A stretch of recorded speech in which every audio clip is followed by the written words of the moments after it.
Hello there! It says we're live. I'm assuming we're live. Welcome to the Bubblegum Social Club, the show where we talk about stuff we like and things like that. Possibly things that we don't like, but that's a different episode. Right now, we're going to talk about Dungeons and Dragons with Ravina. Hi, Ravina. Hello. So, for context, my name's Sophia, by the way. I don't know if I ever introduced myself during any of these. Moving on. I have never played Dungeons and Dragons. I don't know if this is anywhere close. I watched some guys play like Magic once, and that's it. I watched the Dungeons and Dragons movie that came out that I'm pretty sure was terrible, but I don't remember it that well, other than like the guy was kind of cute and there might have been a dragon. So like what I know of it is based on like things that I've heard or listened to. I'm not opposed to playing Dungeons and Dragons. It's like super intimidating. Also, I think it's funny that I haven't played it. So Ravina has made friends who do play it, and she decided to give it a go, and she liked it. So what did you know about it before you started? I didn't know a whole lot. I knew a little bit about it basically from watching Stranger Things, because the boys are playing a game of Dungeons and Dragons, and like they have to roll a certain number on their dice to like just sort of either get past or like destroy this creature, and they end up failing and it comes after them like in real life. Wow. I was just like, oh, what an interesting game. I wasn't sure, like, do you have like a board game? It's like a role-playing tabletop game, but like, do you have pieces? Like, what's going on? So I just was sort of like oblivious to the specifics of Dungeons and Dragons. Yeah, like the most I knew was that like you have a character and you build up your character, and then you have to like react to what the like game master or dungeon master, whatever, like tells you is happening, which scares me for some reason. I don't like that. Yeah, I never thought about like if there was like a board piece or whatever. And hey, by the way, side note, do you know what LARPing is? Yes. Okay, good. Yeah. Moving on. Let me not explain that at all. LARPing, live action role play, for people who don't know, and you like dress up in costume and then do the game like in person. Yeah. Anyway, I feel like I read some sort of like murder mystery that was based on that, or I saw it on TV, probably on Castle. They LARPed on Supernatural, because of course they did. Well, of course they did, because Supernatural is basically LARPing, like a mirror of our universe at this point. 13 seasons now. I know. So, anyway, okay. So when you arrived, yes, like what was the scene that greeted you in terms of the game setup? Well, so first of all, the dungeon master, who is brilliant at her job, by the way. So she asked me all sorts of questions, like, okay, your character, like, what do you want to be? You have these different options, like you can be a dwarf, you can be an elf, you can be a halfling, like you have a whole bunch of things you can choose from. Once you choose your character's race, then you choose like what they are. So I'm a ranger, which is like, I'm good at like stalking things, and I have like a big fuck off bow. It's really great. But you can be also like, you can have we have a cook in our group. We have a dwarf who's, I don't know, probably blacksmith or something. I'm not sure exactly what everybody does yet. And then you pick your you kind of pick like what your character is. Okay. Or, like you define your character more clearly, like whether they're good, whether they're bad, somewhere in the middle, things like that. Like you can sort of have free reign over like what they look like within the parameters of your race, essentially. Okay, so when you got there, did they have like a bunch of paper, or like just somebody interviewed you? So the dungeon master asked me questions on Facebook. Oh, okay. So there was like a pre-game setup where you were like, okay, this is what you're getting into. Well, you want to be ready when you get there. Yeah. So she like filled out this handy dandy sheet for me, which that is amazing. Yeah, it lists like all of my numbers for things and like my abilities and basically all the information about my character needed for adventuring and combat. And so when I got to the first game, I was just like, I don't know what's going on. I know nothing. I was very like, I don't know what's happening. But essentially, you have a band of people, maybe not necessarily they're all people, but you have a band of individuals, and people can play like opposite gender from themselves. They can basically create whatever they want their character to be. And so part of it is that you kind of role play as that character. Right. So okay, so you had like a pre-interview for the game where you helped create your character. Mm-hmm. Did you have all that? Did you have the sheets like before you got there, or did she give it to you like when you got there? So she gave it to me when I got there. Okay, so then you're looking it over, and so everybody's sitting around the table. Mm-hmm. Is there anything like spread out in front of you? I know that like sometimes they have like that like shield. Yes, yeah. So she has like the the trifold that has all the information about like what she's doing and where she's sending our group essentially. So previously to me joining the group, they had been on a ship that landed on an island, and then the ship was impounded, and they were trying to get it freed. Okay. And I showed up as sort of an outsider and had to like win their trust and we could take them on a journey to like try to get the ship back. I just realized that I have to admit to something super nerdy, that I have done something sort of similar to this on MySpace in college, where I like had a character I had made up and I interacted with other people who had made up characters on MySpace. And I'm admitting to this. And I completely forgot about that till just now, because I was like, there's something really familiar about what you're saying. And I was like, why is this so familiar? Oh, my secret MySpace page. You would like pick a celebrity to like, be your character. So then you would like, I had like 2 celebrities because I couldn't, it wasn't like the right look one way or the other. And so then you would just like have all these like comment streams of like the directions you would go in. And it was role playing, and it was pretty fun, even though it was very confusing and hard to do. And I know people do that on like LiveJournal and Tumblr. Well, Tumblr has the kind of like ask.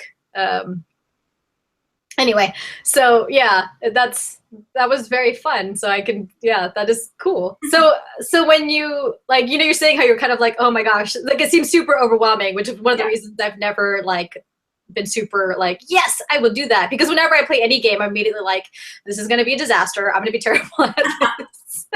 Because my brother is amazing at games. So I've always been the one who ends up crying when I was little. I've gotten over that.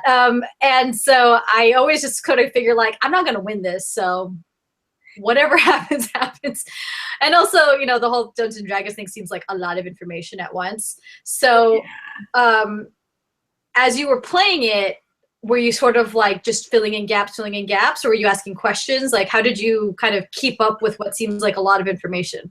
Yeah, so everyone in the group is really nice and helpful, and there's no like, we're in game mode, you can't ask questions or anything like that, because like you're role playing, but you're also like, I'm brand new to this, I don't know how to play, and so I would be like, oh, okay, yeah, we're going into this building, and the dungeon master will say like, okay, roll me a 20-sided dice for like perception to see whether or not you see like the evil things lurking in the corner. Right, and I was like, what do I do? I don't know what to do. And they're like, oh, this is the dice, like it has 20 sides. You roll it once and you get this number, and then you roll it again, and it tells you like whether or not things happen. Right. Yeah. So I kind of want to set this up because I don't know if we're explaining for people who've like have no idea what we're talking about. I have a general idea. You actually experienced it, but the way I have imagined it is, again, like there's the person behind the trifold who is giving you descriptions of what's happening. Like, you walk up to this, castle, and you encounter the ogre or whatever, pirates, whatever. And then each character rolls the dice to see what they do in that situation. Is that basically Right, so she would say, like, yes, you walk up to the castle, you suddenly a large ogre comes out of nowhere, and she'll have like a board on the table that has squares, and this will be like your battle. So there's like sort of lulls, and then there's like fights. And so once the like battle is set, you've got your ogre, right, and he has however much strength, however much agility. You know, you have to basically, each character has to roll the dice and figure out, one, are they able to beat him with that roll? And then two, how much damage do they do? Right. And so you take turns attacking ogre, essentially. And on the board, you know, you can move a certain number of spaces per turn. So you can like move closer to him to, you know, get a better angle, like hitting the ogre, stuff like that.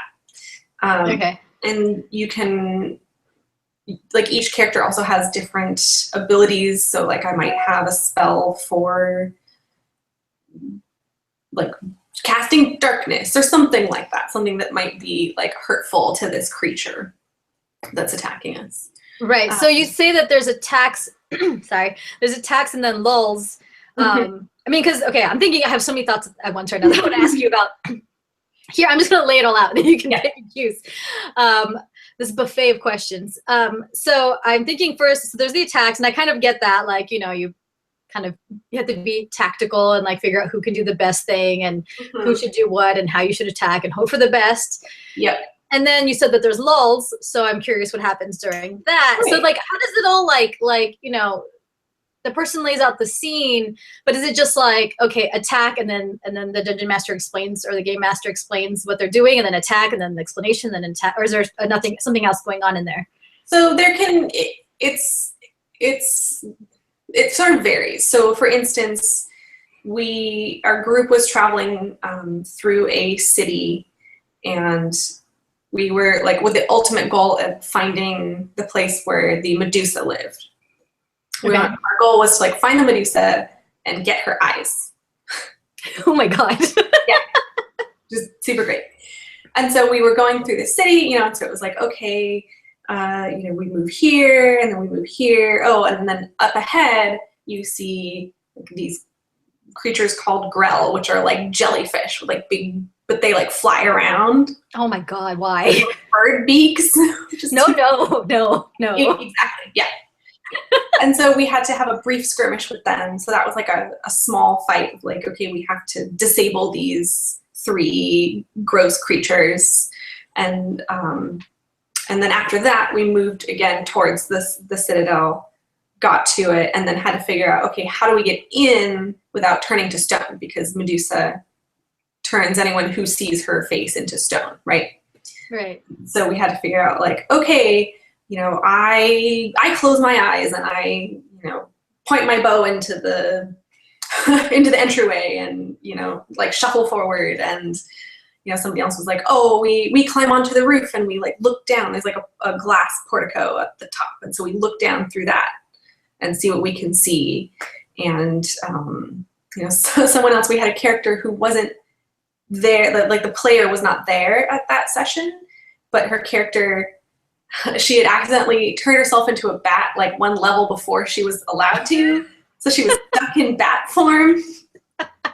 And so we were like, oh, like this other character, put the bat on your head and like she'll cover your eyes and out directions. Wow, that's awesome. So does the dungeon master give you options, like if you could go this way or you could go this way, or is it pretty like set? So, okay. Yeah, you can ask her questions. Like when we were traversing the city, you know, we'd say like, oh, are there buildings? Can we go through the buildings, or do we need to go on the streets? And she'd say like, well, you know, the buildings don't really look very safe. You probably want to stick to the streets. Stuff like that, you know, to sort of try and steer us in the right direction. So you have like a certain amount of free will in that you're not just taking direction from the game master, you're kind of negotiating sort of and saying like, okay, I'm thinking about doing this. what could possibly happen next? Right. Well, like when we reached the Citadel, one of our characters was just like, okay, I go in immediately and, step into the room. And our DM was like, oh, Medusa sees you and turns you to stone. Can you like go back and say like, oh no, I didn't mean to say I wanted to do that. I meant to say I didn't want to do that. Yeah, no, not really. Okay, so then like that person's just stuck as stone, and then you're like, okay, now we have to fix the situation, yes. or just carry them for the next time we play this game. Right? Yeah, you have to figure it out. Like, fortunately, we part of the reward for getting the Medusa, I think, was to get scrolls that had like a spell for turning people back into themselves and not making them not stone anymore. It sounds like very much fun, but also like it bridges the frustrations I usually have with video games and like murder mystery parties, which I both really enjoy, but I have a very hard time like actually doing. Yeah, it's not so bad because you do each get a turn, especially during the fight scenes, and so you'd have like she'd have the little trifold, and each person would have a slip of paper, so you'd have like the order that you were going to attack in. She'd be like, okay, so it's your turn. What do you want to do? And I'd like, okay, well, like, what are my options? Okay, so I have like a really big bow. I have a rapier. I have a whip. What might be effective? Okay, I'll try the bow. I'll shoot an arrow at Medusa and like see how that goes. And you can totally ask questions and just be like, I don't know what I'm doing. Help me. Well, it's funny because I have some friends that I go to a game night to, and I'm getting better at trying instead of just assuming I'll lose. It's kind of hard because it is when I just figure I'll lose, I win. So I don't know how to walk that line between caring and not caring. But the very first time I was there, they were playing, I think it's called Seventh Wonder, something like that. And that game is complicated. And so one of the guys there is like my brother, very good at games. And so he was showing me how to play the game, and then probably like just killed me off because like he saw an opportunity. And I have never let him forget that, although he might have forgotten it. Next time I see him, I'll have to remind him, like, you backstabber, how dare you? I mean, I wasn't upset at all. It was just hilarious that like I was like, I don't understand what any of this is doing. Like, because you have to like either collect something and then build something and then like watch out if people are gonna wage war against you and like all at the same time. And I just sort of was like, I don't know what any of these things are. And so then he was just like, oh, I gotta work hard. Okay, you're like, I'm fighting you. And I was like, what's happening? Well, that's the great thing about Dungeons and Dragons is that you're not competing against anyone you're playing with.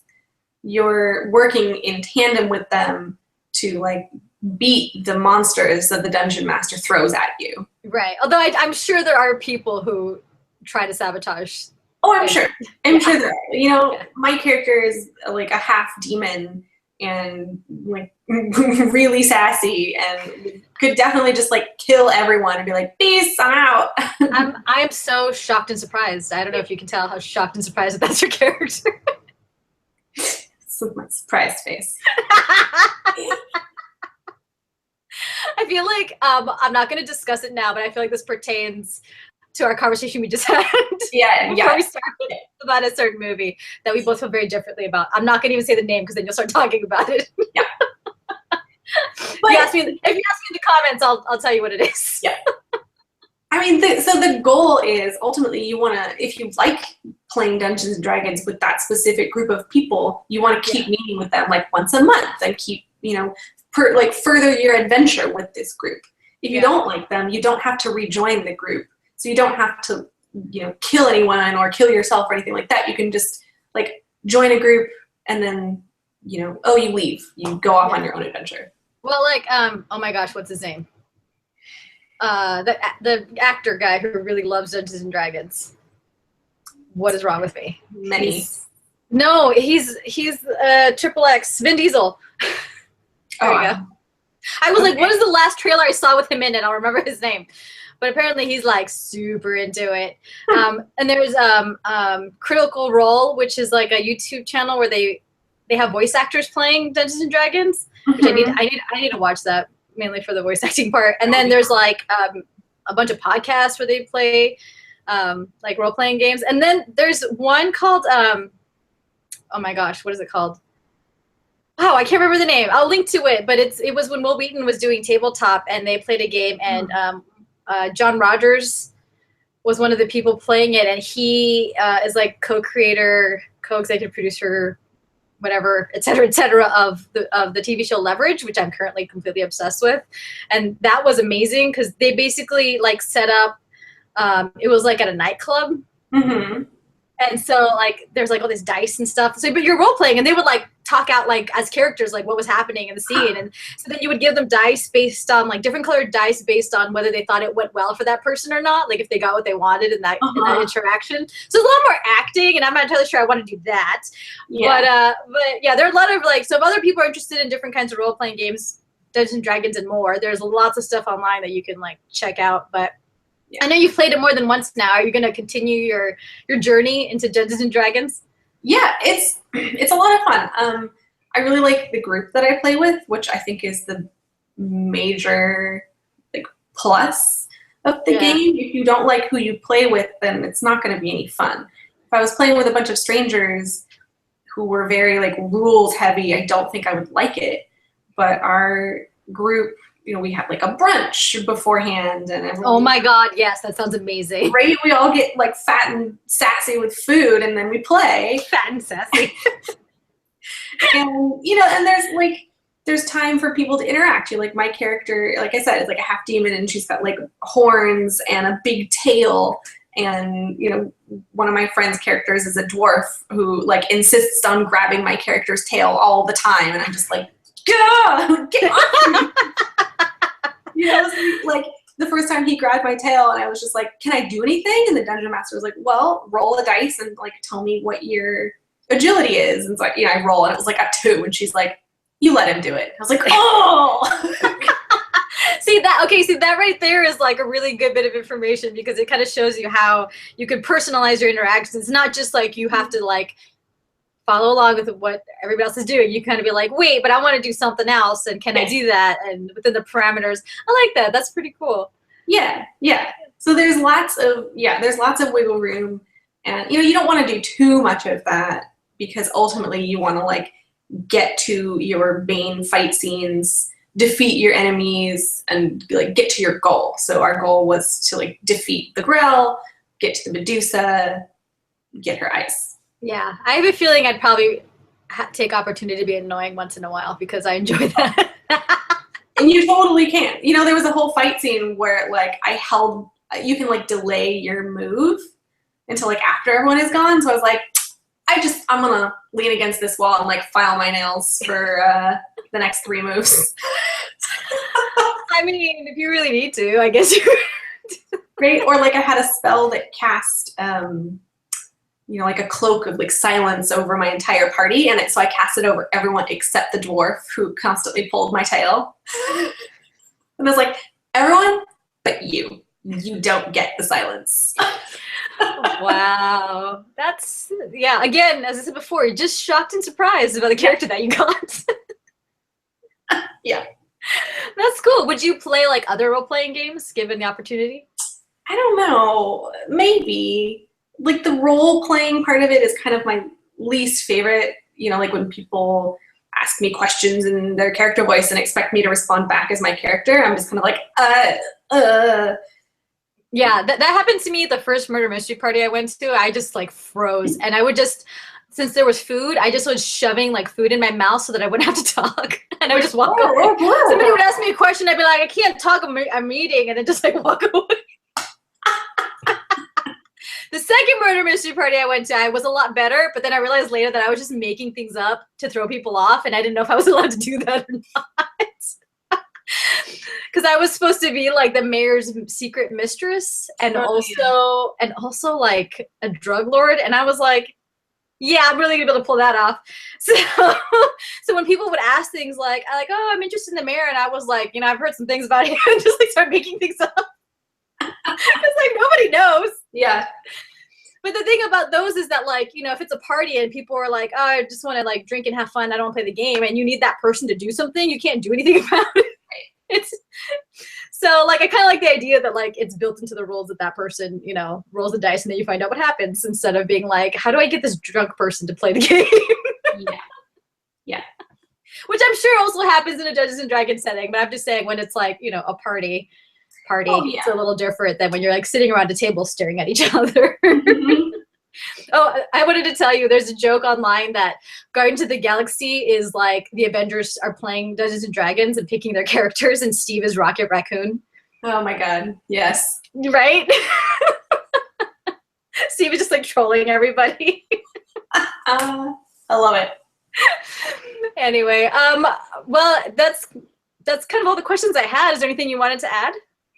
So the funny thing that happened to me is the very first time I played, right? You know, we get to like our first battle and I get to go first and I have like double, like whatever I roll, I get double because it's my first fight. And so I'm like, okay, great. I'm going to shoot my bow, you know, and it's going to be awesome. And I roll a 1.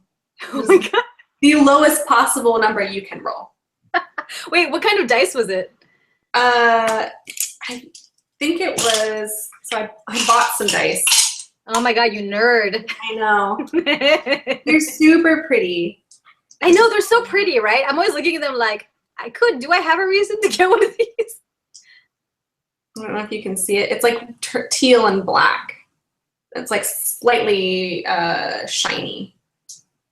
So you have dice with like lots of different sides. So like each side has different numbers on it and stuff like that. And so you like roll your dice and, you know, it's 1 through 10 or something like that. And that'll tell you like whether or not you can, like how good it goes. So it was like, oh, I roll a 1. Okay, your shot goes wide. You do no damage. All right, you get another attack. Try again. Okay, awesome. Load up again. I'm gonna shoot this bow. I roll a 1 again. Is that the point where you just flipped the table over and walked away? Almost. I was just like, what? No, and everyone was just like laughing so hard. It was like the first time I played, first time I'm in a fight, and I rolled the lowest possible score you can get both times. Wow, that's awesome. Good job, Ravina. Good job. And so then like later in the fight when I had another try, I finally like rolled some good things and, you know, shot some evil things and people were like, oh, you're finally joining us and oh, you're not cowering in the corner anymore and like you're proving yourself worthy. And it was just like, whoa, shut up. Actually, that reminds me of a question that I did have. As an only child, we're both only children. Well, I mean, I have a brother and sister, but I'm also, they're my half siblings. Anyway, but I have many quirks that an only child has. So as an only child, did you find any difficulties playing this game? Slightly. I don't know. You know, I don't know anything different. But like I said, everybody I play with is really nice, and I like really enjoy their like the group energy a lot. And everyone's really easygoing and, you know, answers questions if I have them, and so I don't feel ever pressured. Like, come on, just roll something, or like, oh, don't you know how to do it? You know, like it's not like that at all.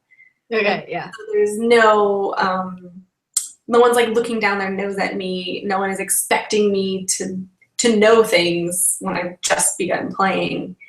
And it's awkward because I'm not, a lot of those people are actors and I'm not. And so sometimes, you know, like one guy has an Irish accent that he puts on for his character. Oh my God. And it's great, you know, but that's not my thing. And so that's sort of why I picked my character to be kind of surly and not very talkative, because I didn't want to have to really be the character right away in this brand new game. I would pick somebody who is annoying and talks a lot. Because I'm not saying that I'm annoying all the time. I'm just saying that I know how to do it. Yeah. So yeah, I picked a character that I knew how to do, right? Like the answers that character would give were just saltier than the ones that I myself would give. Sure, Ruby.